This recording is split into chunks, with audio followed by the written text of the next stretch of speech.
Well, you touched on a subject that when my mother was uh,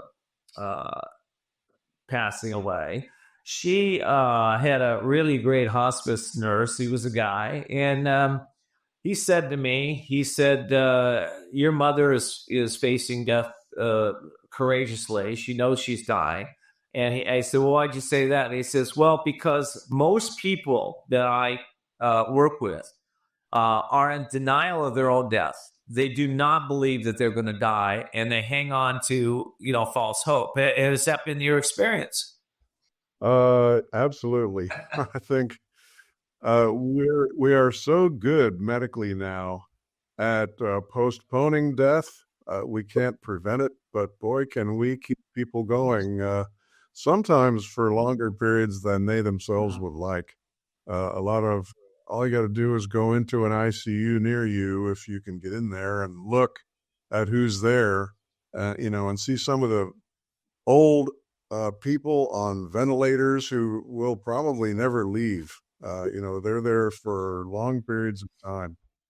I think we as physicians and as a healthcare system and people ourselves and our loved ones all want to stay alive as long as we can. I think that's natural.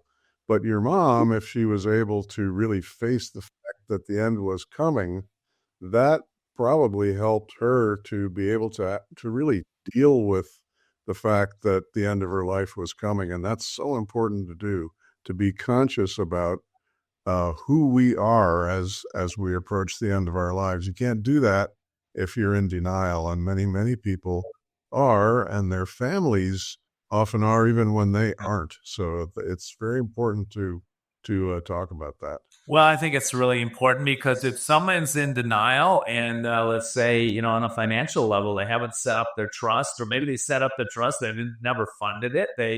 Or they're, haven't had talks with their children that, they want things that they may want to say or the children want to say to them.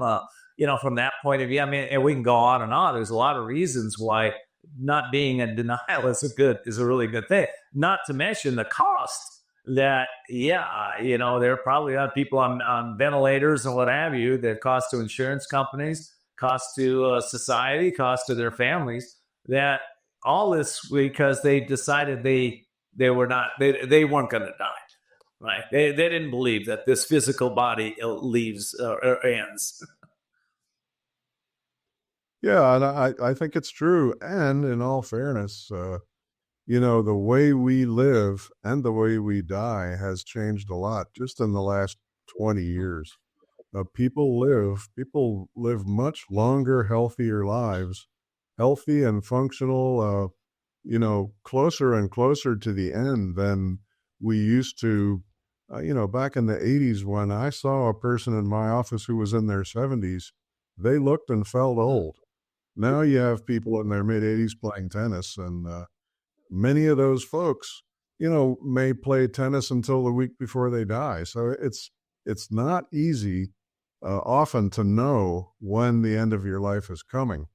That's why I think it's good to do a little homework and preparation so you're ready when the time actually Yeah. comes. Well, I'm kind of a funky guy, I mean, I've even written my memorial service for my daughters, right, so that they would have things to say and prepare, right.